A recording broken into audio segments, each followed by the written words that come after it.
Welcome to St. Augustine this evening, the Mike Davis Show. It's good to be back. Woo, I'll give you a full update on planning and zoning about the things I can talk about. Yeah. I will tell you this. It was slightly longer than the State of the Union address, which is hard to imagine because it was the longest State of the Union address ever. Yeah. It was. Well, last time. More words, more minutes, more everything. Last time you bet that Joe Biden was going to go just longer than the shortest State of the Union. Yes. And I think we fact checked that, and that was true. Yes. And so Trump did the longest one. I didn't check. He did do the longest one.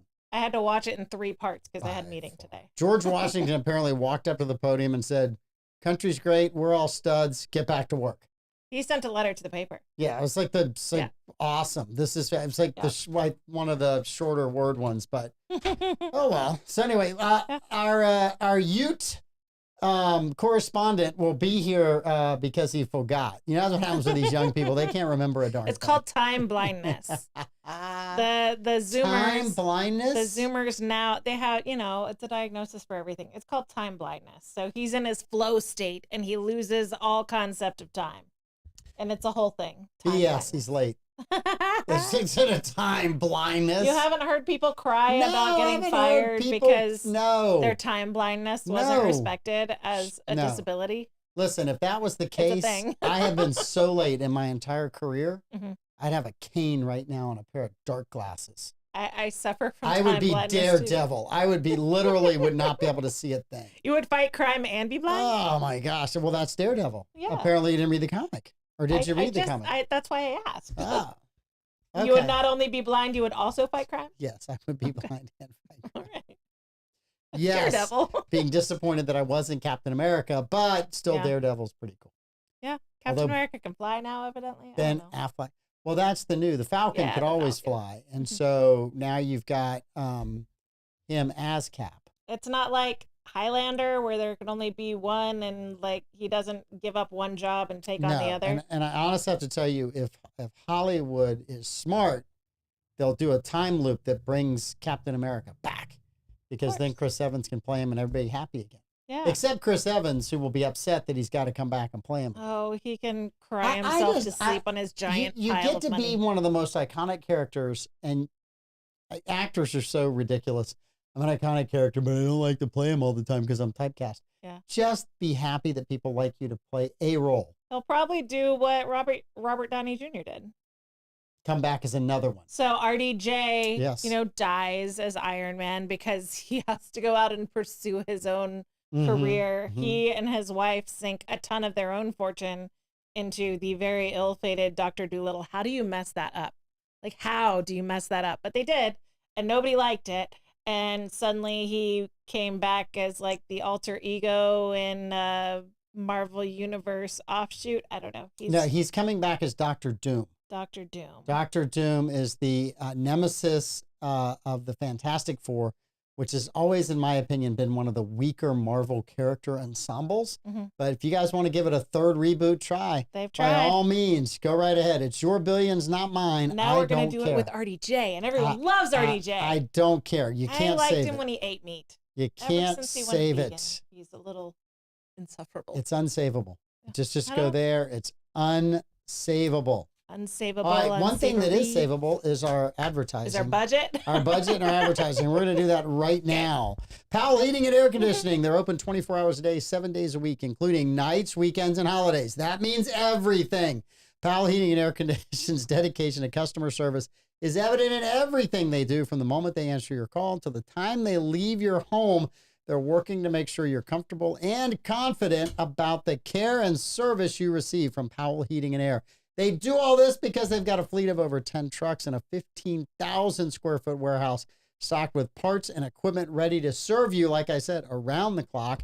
And they service all major heating and air conditioning brands. Give them a call, 904-794-2665, Powell Heating and Air Conditioning. Absolutely. Opening their doors in 2008, Brightway Insurance, the Casey Agency, has proudly stood by their customers through hurricanes, major floods, hail, and fires. Through these events, the agency has become a much-needed insurance resource in times of trouble and hardship. Honesty and integrity are the pillars of our core values, says owner Ashley Casey. We pride ourselves on being insurance experts while developing strategies that help our clients meet their insurance needs. They truly enjoy the relationships that they have forged with you, St. Augustine. For all your insurance needs, Brightway Insurance, the Casey Agency. We also have Bozard Ford Lincoln in St. Augustine. Their goal is to make sure your time and experience buying a car is stress-free, fun, and enjoyable. Bozard is a family-owned Ford dealership that has been in business since 1949. Bozard Ford Lincoln has been the recipient of numerous dealer awards, including being ranked #1 automotive dealership in the nation by Dealer Rater. Bozard Ford has also won back-to-back President's Awards, which is the highest honor given by Ford Motor Company. Check them out today online at bozardford.com or head on down there and have a Jiffy Burger.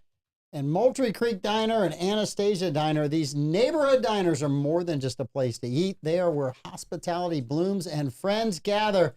Bring your own friends or make new ones. Can you make new ones? I think I can still make new friends. I don't think I think can I'm make capable friends. of that. The coffee is always hot, the smiles are genuine, and the food tastes like home. Every meal is a chance to make memories, share stories, and create bonds that last a lifetime. It's not just about the food on the plate, but the community that comes together at the table. Come see us at Moultrie Creek Diner or Anastasia Diner. Tell them Andy sent you. Mm-hmm. Andy's a great guy. He does a lot of amazing behind-the-scene things to help people. Wonderful, wonderful person. Mm-hmm. All right, our Bozard Ford community update. Yeah. What do you have over there in the Bozard Ford community update? I have Swan Lake. Swan Save your Lake. seats today. Swan Lake by Dance Alive National Ballet is this Saturday, March 8th at 7:30 at Lewis Auditorium at Flagler College, 14 Granada Street in downtown St. Augustine. For your $40 ticket for adults, $5 tickets for students and children, you get free parking at the St. Johns County Council on Aging with a complimentary shuttle to and from the venue. Make sure you support these Emma concerts. They give scholarships to students for music and arts. They are amazing. This is going to be an amazing performance. Get out to the ballet.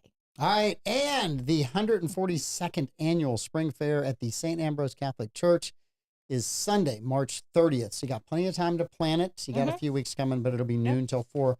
All kinds of great events and stuff, and we may try to get somebody on to come tell us about all those amazing things. But really, really going to be fun. Teaser. Someone says you look marvelous, by the way. I look marvelous. She looks marvelous. I went to church today for Ash Wednesday, so I'm a little fancy. in this chair yesterday? Yes. Yeah. Oh, yeah. Oh, yeah. It was in full rock mode. Okay, got it. So our guest yesterday, Matt Reeder, sat in that chair, and he was like, did a giant sit in this chair? And Davey's like, that's my chair. Yeah. He's like, okay. Davey's chair settings will kill a normal human being. But Davey's so tall and so big, his feet are always on the ground. I feel like that little kid when I lean back and my feet leave the ground, and it's like, it's all about the end. He does that because he doesn't want to tower over everybody. So he's lowering himself so that everyone's more proportionate. Davey, just own it, buddy. I know. Just own it. I told him to ride high. It makes me feel safe. Just own it. My son was playing basketball, and he was not the tallest kid on the court. Yeah. But there's a shorter kid from the other team playing him. He's just like bugging him the whole time and just trash talking him. And he's a shorter kid. And so there's a free throw going on, and I see an interaction between the two of them. And Ethan just butts out laughing, and the kid just has to walk away from Ethan. And I told him, I said, what'd you say to him? He said, well, did you notice how I leaned over like really low and grabbed my knees and then kind of looked at him eye to eye? I'm like, yeah, I saw that. I said, so this is what it's like down here. And that was the end. The kid didn't say anything else to Ethan. Cut him down to size. I was like, oh, that was cold. I said, where did you come up with that one? He's like, I don't know. I just came up with it. But I said, that was awesome. Yeah. That was really, really, so this is what it's like down here. Davey, you should say that to the rest of us mortals. This is what it's like down here. Foolish mortals. Let me come down from Mount Height Olympus, and I'll go through with that. Yeah. Mount Fabulous. So was the show good yesterday? We had an amazing conversation. We had Renew Strength and Wellness on. They gave us really great information, and it was really inspiring for a lot of our audience. That's awesome. Yeah. Yeah, that's awesome. Great. I'm sorry I cannot be here. I had the enviable task if you're me, of going to planning and zoning. And while I enjoy being on that board, sometimes the meetings are long. Can go long and go on You enjoy the board, but you also enjoy your early bedtime.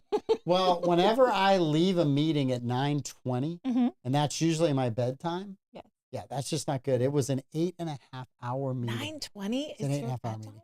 And you got to understand, if you're How not, do you watch so many TV shows and movies going to bed at 9:20? I get up early. Get up early.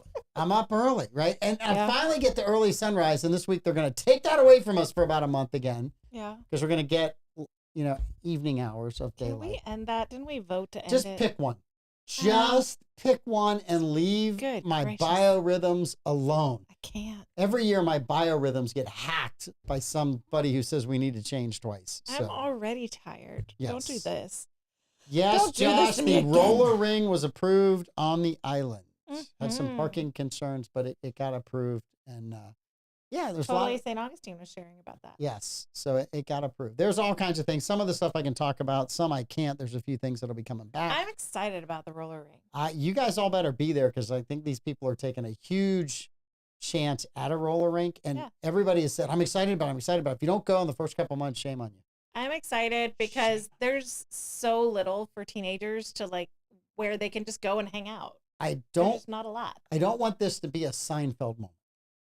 Remember Babu? Mm-hmm. He told me to change the menu, and this is why I Yes. went out of it. I don't want Yeah. that to happen to these skate people. Don't baboo. the Don't skate Bubba, ring. don't Seinfeld this. If you said, hey, Should I we think that's a have- great idea, go. We should have a meet and greet at the roller skating. We could do a meet and greet at the roller skate rink. Let's We do could that. also invite them on here to talk about the plan. So Let's do happy that. to do that as well. That So would be fun. yes, I'm excited. I bet Davey still has his own skates. You want to bet? I bet Davey still has his own skates. So he has a rule that if he doesn't wear it in 6 months, he has to get rid of it. If he had skates once, he So- still got them. I don't think he has his skates All right. anymore. Well, then I go. If he never owned a pair of skates, he won't have them. But if he owned them, he's not throwing them away. All right. And I'll take that. you got that? All right. So Yep. we're gonna find that out from Davey whether he's still. So yeah, it was a long. People were like, "Did you watch the State of the Union speech?" I'm like, "No." I listened to people talk for 8.5 hours. Some of it was me, which I almost put myself to sleep. You're allergic to talking. I was like, I don't want to. Darcy, tell me about your day. Mhm. That's it. I got a couple of Darcy cookies when I walked in the door, which was great. Nice. But I'd already had a couple of cookies they do feed us. Yeah. But the hardest thing to judge is when the food's coming.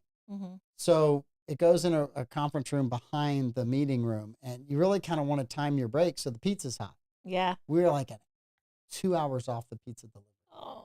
I know. Sorry. I know. Cold I was. pizza. And Room temp and someone put pizza. olives on the pizza too. No. Tragic. Olives shouldn't even be in a drink. I get it. It's Italian, but don't do that. Are you not an olive person either? I hate olives. I'm not an olive. Jeez. They have a similar texture to mushrooms. That's probably why I we don't even both like don't that. I don't like those yeah, either. we don't like those. No, you can keep those. Louis puts mushrooms in my smoothie. He'll sneak them in. I've gotten very We've had to good go to counseling. at picking all of that stuff. Me too. I just pick all of that off. I put it on the side of the plate, and people are like, "Oh, we shouldn't have ordered." I said, "You can order whatever you want. I know how to pick stuff off a pizza." Yeah. For sure. There was an awesome interaction between pizza and 1923. Okay. I won't give anything away, but the dude Spencer I love ends up getting back in the States, and he's at an Italian restaurant in Texas. And the chef, while he's eating this great pasta dish, Yeah. the chef puts down this bread thing with sauce on it and cheese and some other, and he cuts it. And Spencer's like, "What's that?" He said, "Here, try it." And he tried it, and he folds it, and he eats it, and he's like, "It's pretty good." And the other people in the restaurant are like, "It's not Italian, right?" It's like, it's not. It was just so funny. We're like, "Oh, that's how pizza got there." Yeah. So, no, but it's not. Amuse your bouche. It's an American dish. Yeah. Yeah, it is. But pizza's great. It's good. Pizza's phenomenal. Yes. We have pizza right now. It'd be Enjoy. awesome. Yeah, Josh pepperoni is another pizza. anti-olivite. I am like a us. pepperoni pizza girl. Pepperoni, ham, bacon, sausage, green pepper, jalapenos. I can do the meats. Yeah. Darcy likes to put spinach on it, and I'm like, Ugh. no. Mm-mm, Darcy, I love you. Why No, would you do that? no. Then she makes some phenomenal soups, but she's like, I'm going to put a little kale in it. I'm like, no, please don't. Please don't. Please don't. Could you like to add that garnish later afterwards? Because it's not really a food. So don't. Yeah. No. Yeah. No, I'm good. Well, I had a tortoise for a while, and Mhm. so my grocery bills, like Yes. when I would go grocery shopping, looked really strange because I had dandelion greens and kale greens and all of these like so healthy things that I didn't eat any of. And then I had my Pop Tarts and my Alfredo sauce and my pasta. Yes. Yeah. Yeah. If you looked at the beginning of the shopping belt, then it looked very healthy. But the back end was not good. Yeah. And someone like they would always ask me, "Oh, how do you prepare your kale?" Yes. Like I don't. I feed it to my pet. No, I don't. I've never liked kale, ever, No. ever. So, Mm-mm. no, I don't believe it likes us either. no, I don't think we Barbara Jean, shouldn't you be like eating. mushrooms and olives? What? If it's Betrayer. Andy, if it's there, he'll eat it. I think Levi is here. He is here. Libby, can you please go get Levi? My daughter is here. She's playing in the green room. So Libby is our assistant. She's our runner. Yes, our runner. Yeah. Yep. She's our runner. Our production She's assistant. our production intern right now. We have an intern. We're so popular, we have an intern. So, yes. It's She either we might call come her an in and say hi. intern or I got to get paid for babysitting. So, she's an intern. So She's an intern. Yes. We're not not paying getting paid for babysitting. She might come in and say hi. No. She's All right. So, we'll wait for Levi to get here because I'd love to get both of your For opinions State of the Union? about the State of the Union. Yeah. Because I didn't watch it. I watched bits and clips of it because I had the long planning and zoning meeting. So it's okay. Hello. Shut the door. Young man, we will talk about your tardiness later after the show. We're just glad you're here, Levi. We're going to give you a hard time about being late, but we're really glad you're here. I'm ready for the hard time about being late because it is 1,000,000% my fault. So, but I was in my flow state, you know how sometimes. Don't understand that. No. Mike, you've never been in a flow state?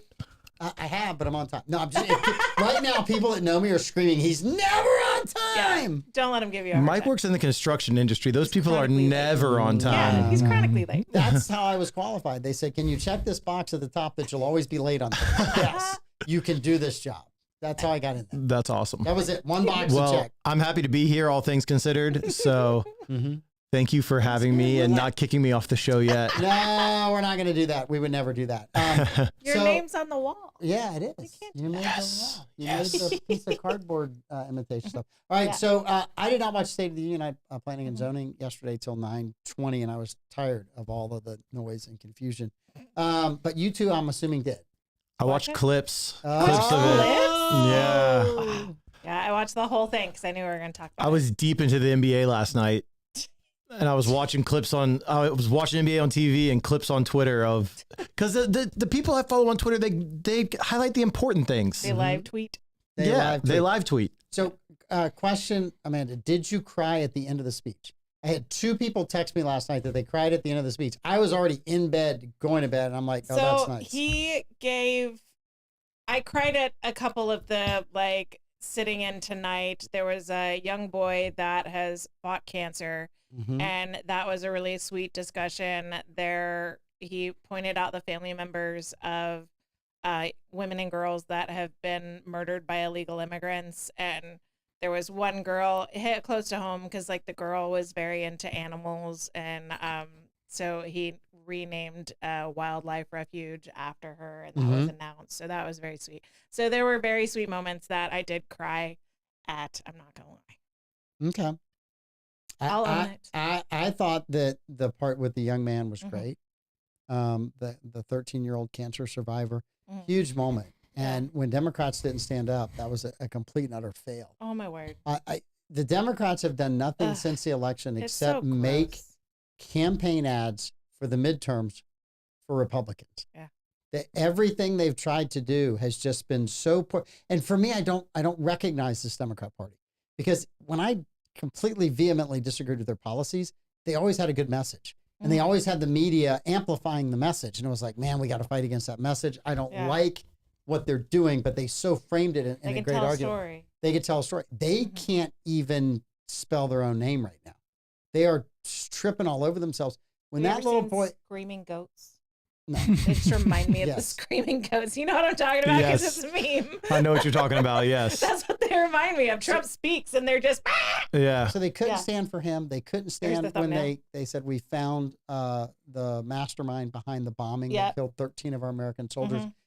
Those are moments that you can capture, Yeah. run in a commercial and say, this is what Democrats will do when they get to Congress.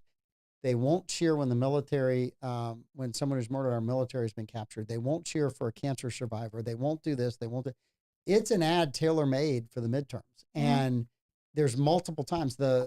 Yesterday, Democrat senators were all reading from the same script for social media. Somebody took the 40 of them or so and put them in a Overlaid them, huge yeah. box and overlaid them. And it sounded just like The View because it was like too many people squawking at one time. It's an echo. But it was just, it was, but you watched and you said, they're all saying the same thing. They can't even articulate their own individual message against Donald. Did you see what Elon Musk said about that whole debacle? No. He said, if anyone can find him proof of the person who wrote that script for the Democrats, he'll give them a free Cybertruck. That's funny. Dad, burn it. I want the I need Cybertruck, but I don't want to be recognized. Not because I want to drive it, but I want to get a Cybertruck just to put on Toro and just make money. They're fun. So my girlfriend got me one for the day for my birthday last year. Yeah. And we got it from the Tesla dealership in Jacksonville. And we drove around. This was like fairly new when they came out, like a month before. And we drove around for all day, Jack's Beach in it.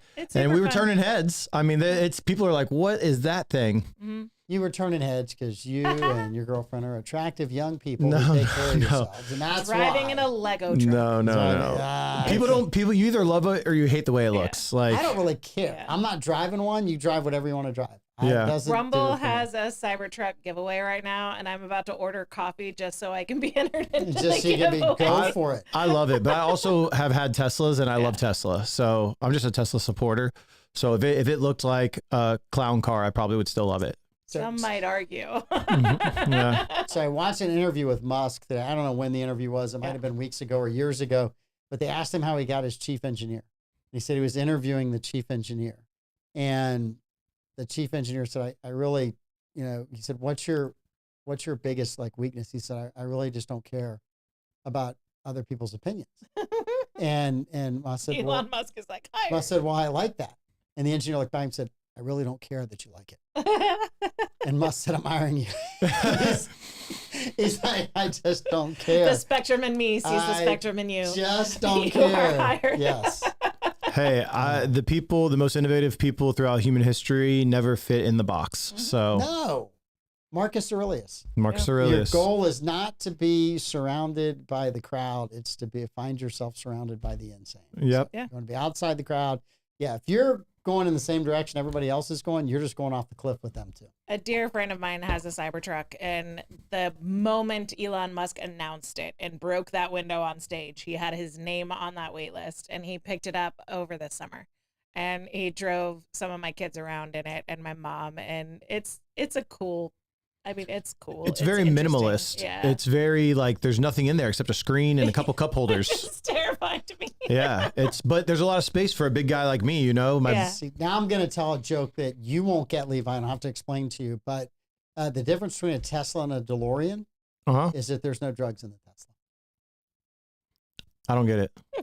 So I know the DeLorean is Back to the DeLorean Future. had the Go Wing, Yep. the Go Wing. So the guy got into huge trouble running that company, and he ended up getting caught running drugs or being involved in a drug deal. So the joke used to always be, if you bought a DeLorean, you got to open the hatchback or open the doors to get your rebate. And so that was the joke for the longest time. Gotcha. So we're educating the young here. I like Well, it. when I was a kid, spotting a DeLorean was like my kids right now spotting a Cybertruck. Right. It was like a big deal because Back to the Future was, my generation really enjoyed that movie when it came out, and it was a lot of fun. And so you see a DeLorean in the wild, it was super cool. And my kids are like that they invented their own punch bug game. Oh, nice. So it's a Tesla Touch. So whenever they see Tesla a Tesla, Touch. it's a Tesla Touch. Well, that's much safer than punch buggy, no punch back. Oh, Punch Buggy was super fun. We do punch buggy as well. So who knows how many cars it will end up being before I have kids graduate. I think it was actually called Buzz or Biz or something when we were in the car. You would say if you saw a Volkswagen VW was, you would say buzz or biz or whatever. Yeah. And that was how it was before the punch. Then you had to get like 9 or 10 of them before you could punch the other person. So my generation played a game called Bediddle. We played Bediddle. You played Bediddle? Yeah. You know what that is, Mike? Or I haven't the slightest idea. I probably got in trouble for that as a small child. No, you didn't. So when a car's driving at you and a headlight's out, you got to say Bediddle and put your hands to the roof. Yeah. And then there's more things that come along with it. But yeah. Kids today miss that because they don't watch the road. Yeah. They're on a device. They're on a device. They're on a device. They're watching a movie. I mean, I can remember when we were kids, always yakking and talking in the car, and you were bored. You'd lay down up on the headrest in the back, take a nap there because you didn't wear seatbelts and there were no car seats. And then my parents wouldn't let me do that, but they would let me lay down in the bench as long as I kept the lap belt on. And our kids, when they were little, same way, they talk about stuff. Well, then we got a car that you could put the movie on, but then you had to listen to the movie. Then the next car, it had headsets. Yeah. And then by then it didn't matter anymore because everybody had their own device and their own AirPods or whatever. And so Darcy and I'd be driving and be like, there's 4 kids in the back seat. What do you want to talk about? We can pretty much talk about anything because they are not listening to us. They are out. They're all on their device. So we could have talked about where we were hiding the gold bars in our house. We could have talked about just about anything. You have gold bars? No, we have no gold bars. Don't come looking for gold bars. Not since the boating accident. They're all at Troy's house. I have silver bars I've been collecting for a while. Don't tell anybody that. Come to my house. You get met by 2 big pit bulls and a full-on security system. You don't tell people that. That's how Kim K got. So funny about the device is I was talking to a teacher yesterday, actually. I won't divulge the teacher's name, but a teacher at St. Augustine High School. And this person told me that their biggest challenge 2 years ago, they started making the kids put their phones in these little pouches. And he took over for another class, and that teacher has left, and all the kids walked in that class and didn't put their phones in a pouch. And he's like, great. Like, I'm screwed now because what am I going to do? Tell them they got to put their phones in a pouch? He said the biggest problem they have at the school is the kids don't want to learn because they want to just be on their phone and text their friends. Yeah. And he's like, who are they texting? Like, all the other kids' phones are in pouches, but apparently they're not or whatever. But I say that to say that the younger generation grew up in a world like my generation. We didn't have phones in 1990 when I was born, right? The first cell phone I remember seeing was my dad bought a BMW, and I thought he was the coolest person ever, not knowing it was like a used BMW, and it had the phone in the center console, right? Didn't work, but it had that. That was the first time I ever saw a phone that wasn't from a house. Then for work, you got the big cellular phone that like this. Phone that you You had to put the antenna on the roof. And then when I was in 5th grade, I was part of the laptop experiment at RB Hunt, where they gave 2 of us 2 classrooms laptops, and we got to take them home. So that was like my first introduction to technology. That was probably a $7,000 laptop. Yeah. and these kids nowadays, they grow up with an iPhone where talking to someone in Europe on FaceTime is the norm. Yeah. So I'd say they text more than they talk. They text more than they talk. But you know what they do more than that? The young kids, because all my friends have young kids now, except me. I've managed to avoid that so far. It'll catch up. Yep, it will. I plan to have a lot. So we'll teach you how that happens. They not that many. I'm not going to that class. I can tell you that right now. I'm not going to be at that class. But the kids know how to play the games on the phone and can do things that I never even knew were possible on the iPhone. So it's just a norm. So within my kids, there's 8.5 years difference. And so there's 4 years between our third, Ethan, and our last, Matthew. And you could see this. So Reese goes off to college, and there's certain apps that the kids use. And so Reese has those apps. Yep. And then a new app would come out, and Reese would call Ethan in high school. Hey, do I need this app?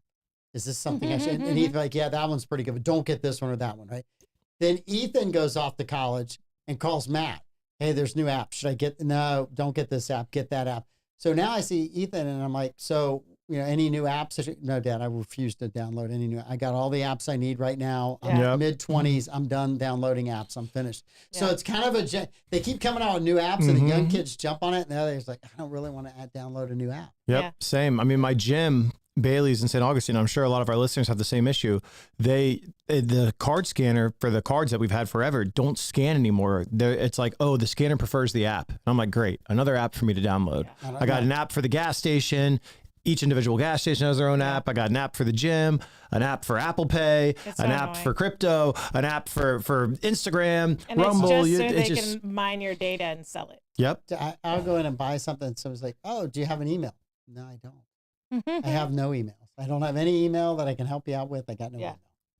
I give my return stores, I sign up for their programs. Yeah. Like Nike has me for life. I know that Nike's not the most ethical company, but Nike has me for life. I haven't bought anything from Nike in 15 years. I refuse to wear any athletic gear that's not Nike. You can have at it. You can have you can have my allotment of Nike that they made. I haven't bought anything from Nike in forever.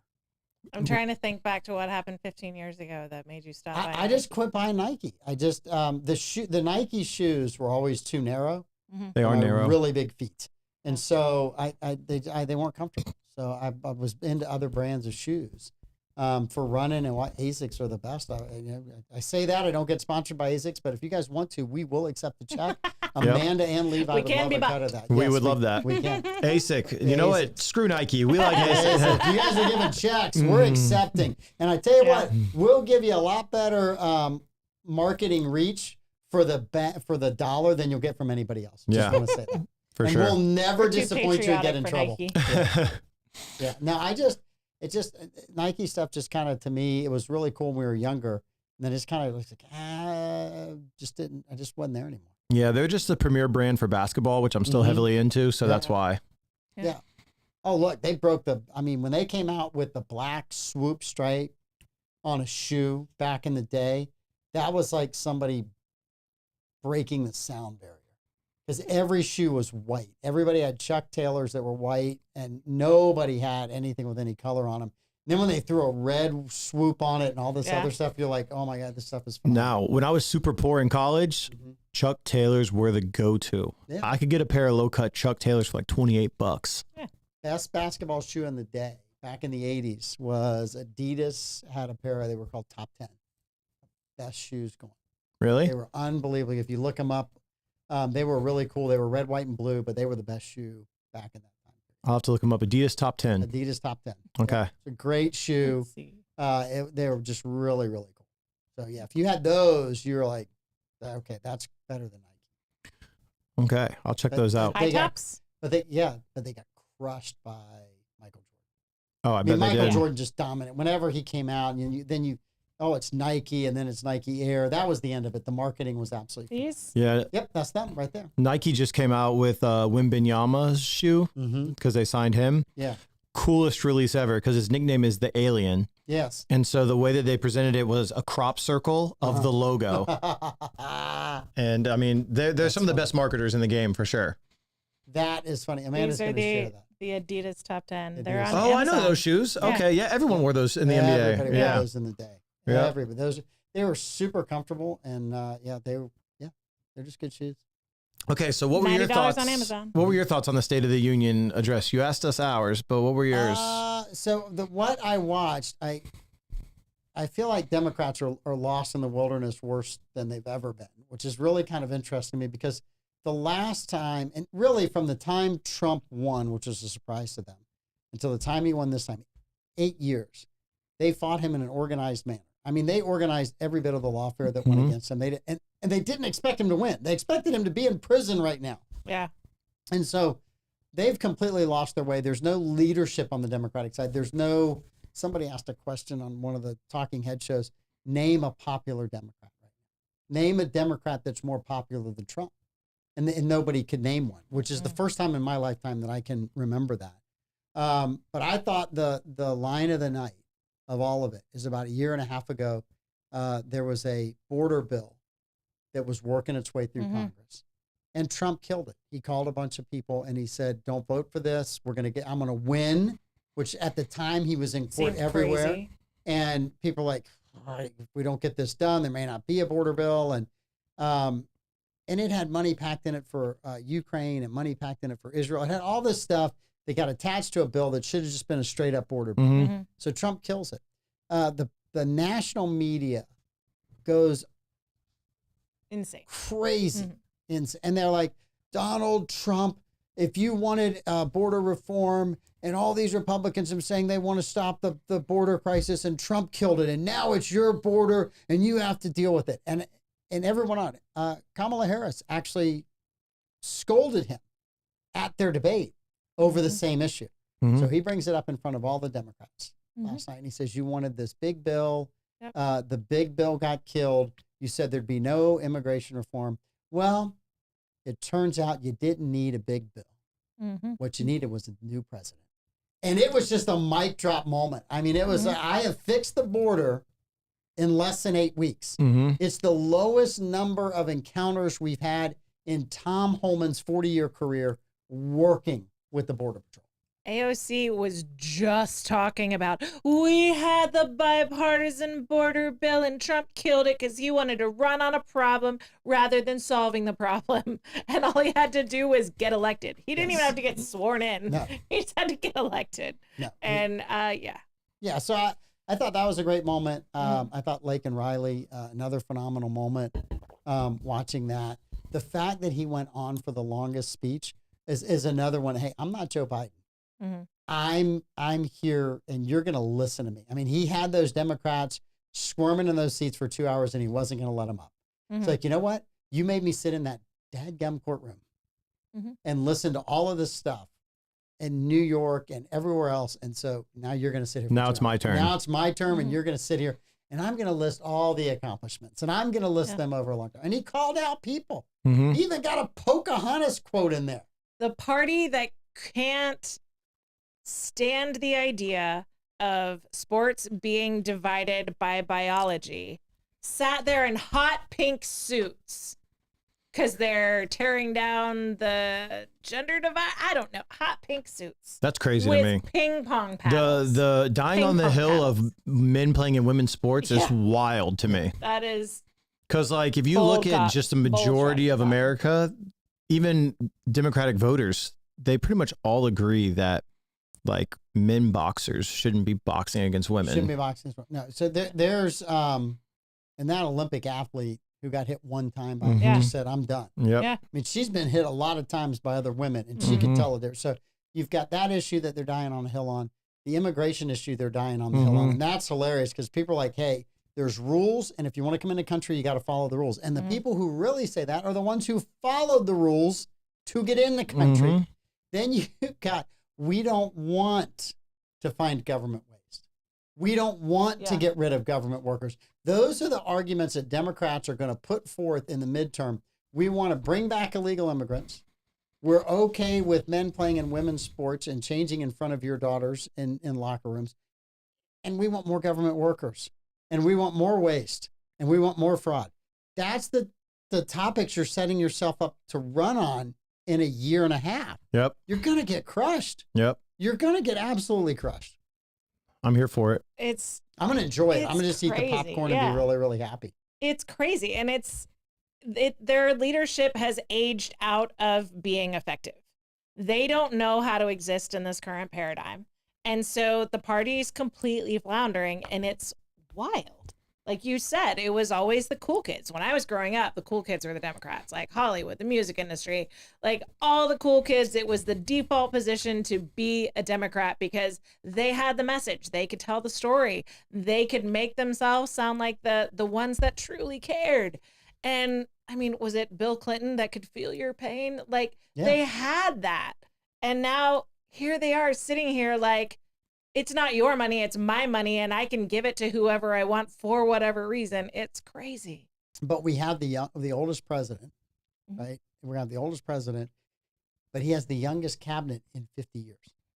He's got the youngest cabinet. The average age in his cabinet is like 54. The average age in Bush's cabinet in 1989 was like 51, somewhere in that range, which is really striking. So finally, my generation, and it's the younger version of my generation, because I'm one of the older Gen Xers, is all of a sudden in power. And they're just crushing it. They're just knocking it out of the park. You've got all these boomers that wouldn't give up power, still haven't given up power, still going to run for office again, getting torched. And the Gen Xers are just running rings around them. I don't think they thought about what the optics are of them holding up ping pong paddles. Like, Donald Trump needs to sell ping pong paddles. He needs to sell Dark MAGA on one side and then a picture of, I don't know, AOC, she wasn't there, Pelosi or Elizabeth Warren with a frowny face in their hot pink suits. I'm going home to start sell those tonight. Dude, ping pong paddles right now. I'm doing it. Like, that's crazy. The optics of them sitting there in their hot pink, not clapping for cancer survivors and the families of people that have died, and firefighters and police officers and border patrol agents that have taken fire, and they're just sitting there with their ping pong paddles and their hot pink suits. Like, really? That's the picture you guys wanted? That was sad. What I'm laughing at is they had a meeting. Yeah. They brought their smartest people together. Yeah. And the best idea they come up with was ping pong paddles. I mean, literally, I want to run the George Costanza. I'm going with jerk store quote right behind Exactly. it. Right? I'm going with jerk store. Yeah. It's wild. That's the best idea you had. You could have just simply said, we don't have a good idea. So how about we just stand up at the appropriate times? And, we're going to appoint one of you that has sense, which is probably where this idea fell through. We're going to appoint one of you that has sense that when they say something that every red-blooded American should stand up for, we're going to stand up and clap. Yeah. We don't have to clap as loud as well. We're at least going to stand up, right? And they couldn't do that. Yeah. And they're still in that mindset of the whole country hates Trump. Trump's approval numbers are continuing to go up. Yeah. Congress's approval numbers are continuing to kind of with the Democrats in Congress anyway. They're at the lowest point they've been at in like my lifetime, which is shocking to me because they could always have great approval numbers and the Republicans always had horrible approval numbers.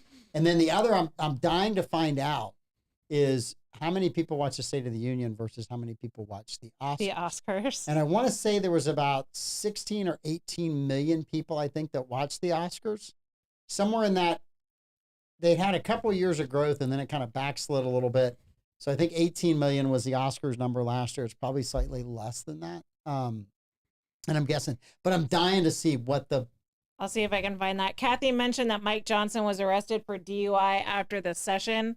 What I'm finding is that his chief of staff, not Mike Johnson himself. So Johnson's chief of staff was arrested on DUI charges after Trump's speech. There was also a representative that passed away. He was at the State of the Union, left, went home, and he passed away. He was newly sworn in.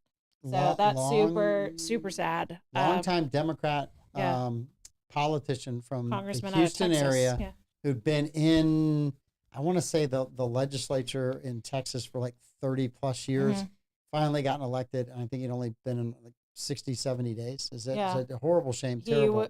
He took Sheila Jackson Lee's seat when she passed away.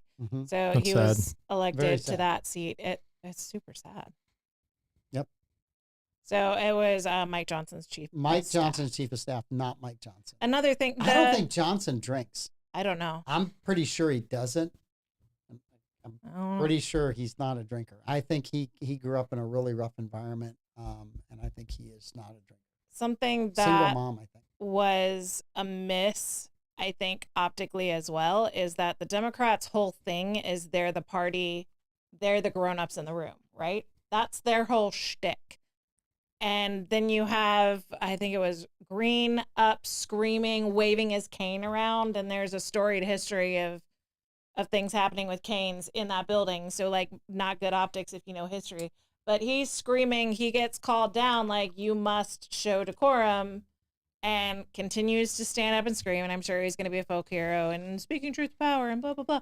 He gets escorted out. Other protesters get escorted out. Like, it doesn't help your argument that you're the adults in the room and you're bringing back decorum. That's what we heard when Biden was sworn back in. You know, the adults are in charge again. We're finally going to have decorum back in Washington, D.C. And that party's the one screaming and hooting and hollering. I think whoever yelled, "You lie," totally vindicated. Totally vindicated. I mean, I wouldn't have yelled at the State of the Union. I wouldn't have either, but totally vindicated. But here's the thing that's interesting. There's a couple of things out of what you've been saying. So one, in politics, if your opponent's digging a hole, you don't stop them. Right. So Donald Trump had a rough Friday with Zelensky. So rather than let that headline continue to go and Trump have to deal with, can he actually get a peace agreement in the Ukraine and with Russia?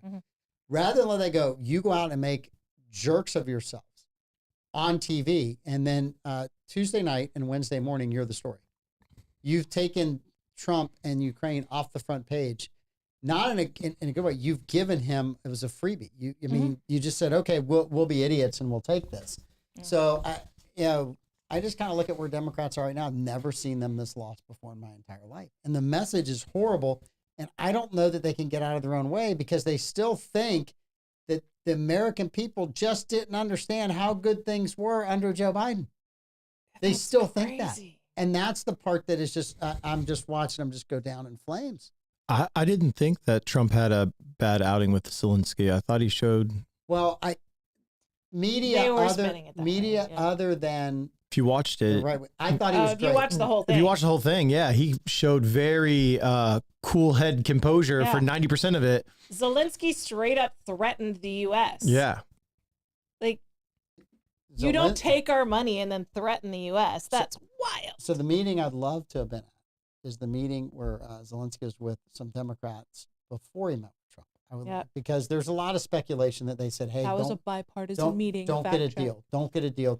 Oh, who'd they have? Liz Cheney there? I'll check. Don't get me started was on it Lindsey Graham? Bipartisan It on might the have been Democrat Lindsey side. Graham. Bipartisan on the Democrat side is Republicans completely capitulate. Yes. That's bipartisanship from the Democrats. Like, who thought this was a good idea? Who thought this was a good look? Seriously, sell ping pong battles. You'll make $1 million. That's a lie. It's just, it didn't work out the first time. It wasn't going to work. Was that Rashida Tlaib? Yeah, that's Rashida Tlaib. Oh, gosh. Oh, she did shave her mustache before. Okay. Well, she's got her black sign and her whiteboard. I'm not kidding. I'm going home and I'm starting a store. Dark MAGA ping pong paddles. Yeah. That's going to be my mission for tonight. I just look at all I think you guys should play this. The Ukrainian discussion on Friday, Zelensky seems to think that Americans should be dying over there. Mm-hmm. And we didn't start that war. Nope. Right? There were opportunities for the Ukraine to walk away from that war. And the Biden administration told them, tear up the deal with Russia shortly into this. And as a result, their country has been ravaged and they've lost thousands of lives. And the Russians have lost thousands of lives. We had a demographic expert on here shortly after that war started. And after the discussion, he made the comment that those two countries will never, ever regain to where they are today because of the low birth rate in both countries, right?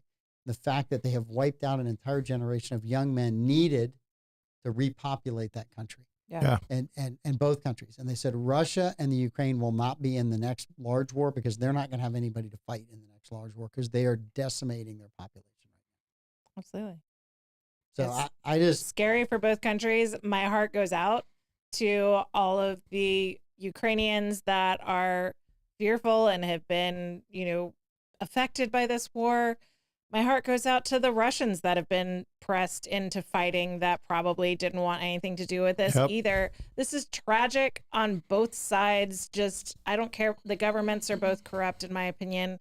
You don't get all that money and have no accounting for it and expect me to think that you're legit. It's just not possible. So the whole thing's gross. It just needs to stop. Yeah, I agree. So here's the thing that was interesting to me about it too, is every person on the left went out and said, America always stands with the side of right. America always stands against dictators. Like, that's a load of horse hockey.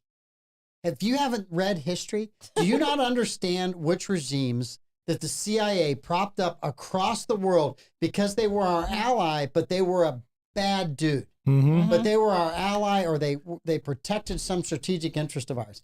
And the reason that we got in trouble in some parts of the world is because we were propping up the wrong people who were fighting against democracy. Yep. But they were supporting our national interests in the 60s and the 70s and the 80s. So don't for a minute tell me that America has always been on the right side. This picture exists. This is real. Horrible decisions. This is Roosevelt and Churchill with Stalin. This is real. Stalin killed 40 million of his own people. He killed more people than Hitler did. Yes, he killed more people. And we partnered with that guy to take out Hitler. Yeah, that was our part. So when you tell me that, foreign policy stinks. If you have to deal with these countries around the world that just have their own self-interest and just have their dictator's self-interest or their oligarchy, whatever it is that's running the country, they don't have America's self-interest, and they definitely don't care about their citizens. So don't pretend like we're partners with all these great countries around the world. We live in the freest country in the world. It was close there. It was really, really close until last November, whether that was going to continue. And Democrats saying, oh, we stand for democracy. No, you didn't. You wanted people fired for not getting a shot. Yeah. You wanted people to lose their job because they disagreed with something that you said politically. But also point out the tyrant. Is it the one grabbing men, black bagging them, throwing them in a truck, and then putting a uniform on them, handing them a gun, and sticking them in front of a freaking cannon? Yeah. Which one's the tyrant? Because that's Zelensky. Like, sometimes there's no good guy. Sometimes it just has to stop. That's what I was about to say. In geopolitics, there's no good guy. There's no good guy. There's no good guy. I mean, there's no good guy. And I've said from the very beginning of this, the only country that has won in the Ukraine war, the only country is China. Because China's testing out their battle tech by giving it to the Russians to see how it works against U.S. stuff. They're not sending billions of dollars to Putin, and they're not losing any human lives. The Americans are going into debt. The Ukrainians are losing lives. The Russians are losing lives. And the Europeans, to a certain degree, are going into debt as well. But they had an agreement to get some of their money back on the back end. So, it's just the one country that's winning in this is China. And the longer it goes on, the better it is for China. That's our biggest political enemy right now. Yeah. That's and the longer we fight this war, the stronger they get. Listen, if you think geopolitics is black and white, where there's one good guy and one bad guy, I challenge you to go play the board game Risk and try to win without stabbing someone in the back. Yeah, like it's impossible. Yeah, it's impossible. It's when it comes to geopolitics, you have to look at the situation as a whole, and it's a chess game, right? You've got to move, and the U.S. has been caught doing this. Sometimes they move the wrong piece, they make the wrong move in the past.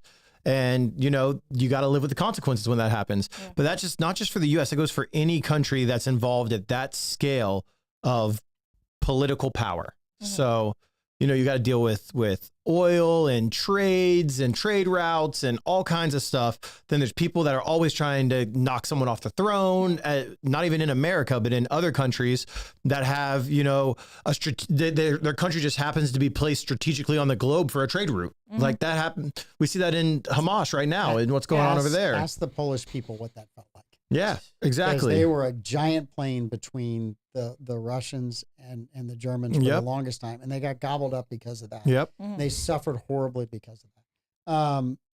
Geopolitics is definitely not black and white. If you wanted to pick a book to describe it, it would be 50 Shades of Grey. Yeah. 50 Shades of Grey, like the sex book? He means like shades of gray. It's not black and white, it's shades of gray. Not the sex part. But, gotcha. Because of Epstein, also the sex part. I think I did, because one country is always getting it from another country. Touche. I'm just telling you, I was a multi-leveled example. I never read those books, but the movies actually ended up being like action movies towards the end, which were good. I never read the books or watched the movies. The movies are good. The movies are good. Now, Amanda, it's okay if you want to lie here in case Louis is watching. No, I very much, you can go back on my Facebook and find, I very much was grossed out by those books and the movies. And I thought it was wild, the whole like, no means no, but now we're gonna, like, all women are just gonna run up to this dude who's low-key a rapist and just, oh, he's so dreamy. Like, that's so gross. And I always thought it was gross. I never saw the Magic Mike movies either. I never read the books and I never watched the movies. Shocker. So the movie that won for Best Oscar, Anora. Have you guys heard about this movie? It's a sex worker movie. Like, it's a stripper sex worker. I have no idea. I don't watch the Oscars. I was not interested, but I read a review by somebody who basically said it's a porno that just won the Oscar. It had zero. They won more Oscars than The Godfather, and this is what the person was really mad about. Thought The Godfather is one of the greatest movies ever made, and that this movie won more Oscars than it did. When it spends like the first 20 minutes in just a full-on sex scene, and then there's like 8 more sex scenes before you get 90 minutes into the movie. I've never even heard of the movie, like, so it's a straight on. It's also weirdly sounds pro-Russian in the synopsis, and they're all screaming Slava Ukraine while giving. Okay, a young escort from Brooklyn meets and impulsively marries the son of a Russian oligarch. Once the news reaches Russia, her fairy tale is threatened as his parents set out for New York to get the marriage annulled. Cool beans. It's the review I read said it's just what straight was that up. movie in Seinfeld? It starts with lap dances, Barbara Jean, there's your reference. It's as close as I can get to this thing. It started with lap dances was the opening scene. The movie they always talked about, from Milan to Minsk in Seinfeld. What was it? I'll find it. I don't know. Journey of travel of something or other. A young girl's journey of discovery. Yes. On her travels from Milan to Minsk, something like that. Man. I don't judge modern movies by the awards they win because the award shows are a joke. They've been horrible for forever. Mm-hmm. There was a phenomenal skit during the 1980s. It was Billy Crystal and Christopher Getz. They were two working class New York guys talking about the movies. They're both kind of sitting there reading the paper like at lunchtime at work, hard hats and the whole 9 yards, right? And they're talking about the Oscar awards and who's up. And it was Gandhi and a couple other movies. And they're like, oh, they're all about drunks.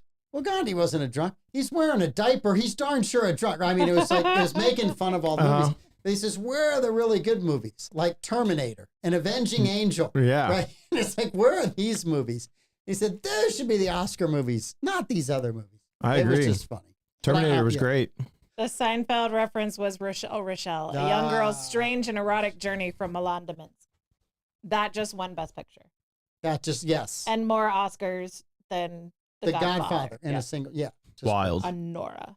I just, like I say, and I think Hollywood was they wanted the movie about the musical. Oh my word, about the movie. Transgender Operation Drug Lord who was. Did you see? That's the one they wanted, but the lead actor, whenever they got all these nominations and accolades, they found out that some of his posts in the past were not good posts, according to them. It's his opinion. Oh, but it completely shut that down. It was bad. Oh, Barbara Jean, watch the movie. That'll make up for it. I'm not watching a Barbara Jean. I expect a full report. Did you see any of the clips online from that movie? No. I'm trying to find the name. Oh my word! You have to look up the penis to vagina song. So bad. Because you watch it, and you're like, no way, this is real. This is not this is a parody. It's a skit. 100% that is in the movie, and people took it seriously. There's Critical Drinker, I think, did a takedown on it. I'll find it. Every single time they showed that on TV, they showed that clip. I've seen the clip 10 times. And the part that's disappointing for me is the actress who's singing the song played in Lioness. Yeah, she was in Marvel. And she was phenomenal. She was in Guardians of the Galaxy's Gamora. I mean, she's What's her name? And when I hear this, I'm like, no, you can't sing this. You're killing you were just Lioness. You were just wiping out entire cartels, and now you're singing the song. She's one of my favorite female action actresses. Yeah, well. She's in both the Avatars as well. Yep, she plays the female Avatar. So that movie, it wasn't just the lead actor being the first, trans woman to ever be nominated. It wasn't just that. It was also the director. So the director was French, and Zoe Saldana is her name. Yes. The director was French, and people asked him about the research he did because it's a movie about Mexican cartels, people from Mexican cartels, and he makes them into heroes. It's very strange, and so Mexico didn't like the way that Emilia Perez's movie we're talking about. Mm-hmm. Mexico did not respond well to this movie, and they knew that they wouldn't, so they delayed the release in Mexico until after all the nominations for awards were announced. And then they released it in Mexico, and people in Mexico were really angry about how Mexico was portrayed and how the cartels were portrayed in the film. But the director straight up said, I didn't do any research. Why would I do any research? So didn't care about being legit with Mexico. He also denigrated the Spanish language, that it's the language for poor people. He said all kinds of completely heinous stuff, completely racist stuff, totally looked down on the culture that he portrayed in this very celebrated movie.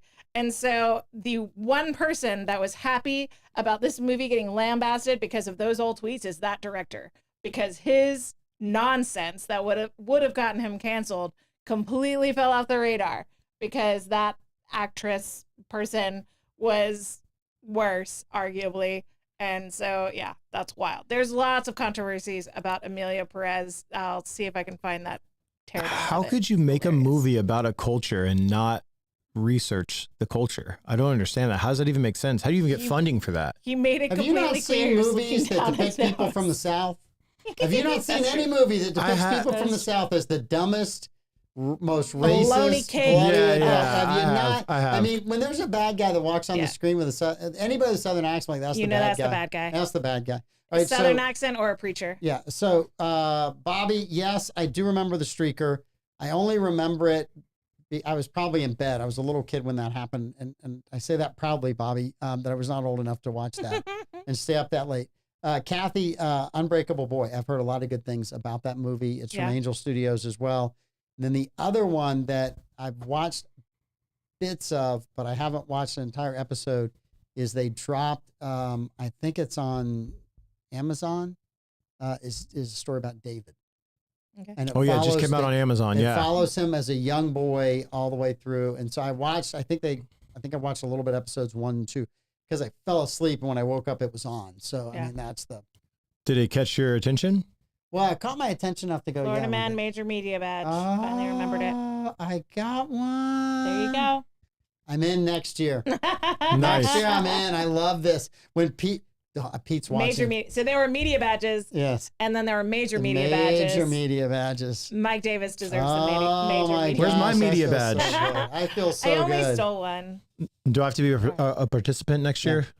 We're trying to get Pete to come on and give the whole Pete Melfi rundown. Mm-hmm. So hopefully he feels better and his voice is back. And Monday maybe he can stop in and talk and get to us. So yeah. All right. Are you sporting anything tonight? Usually you're off to some sporting event. No, actually I'm not. We do have our next playoff game tomorrow night. Okay. Nice. Well, good luck. So this is in our new league, and this league's kind of cool. They do like analytics and stuff. And so our team is at a 40% highest rating to win. So what's your shooting percentage? So from the free throw line, I actually lead the league. I'm at 94%. Boy, good job. Yep. Good job. All right, Amanda, we'll see you tomorrow. No sporting events for me. No Sorry, sporting guys. events. I know. No sport. Please don't hurt yourself. We do not need that. Tomorrow night, the Bollocks boys will be here. Yep. So we'll get Lenny and Blake's opinion of the State of the Troy Union. was there too. Which should be completely different from our take. So if you want a different take tomorrow night, Lenny will give that to you. And then we also have trivia, which I've got 2 weeks of really, really good trivia questions and one that I've been dying to ask Blake. So because I did not dig in to your binder. Like I'm good to go. All right, you guys have a great night. Thank you. Yeah, y'all take Bye. care.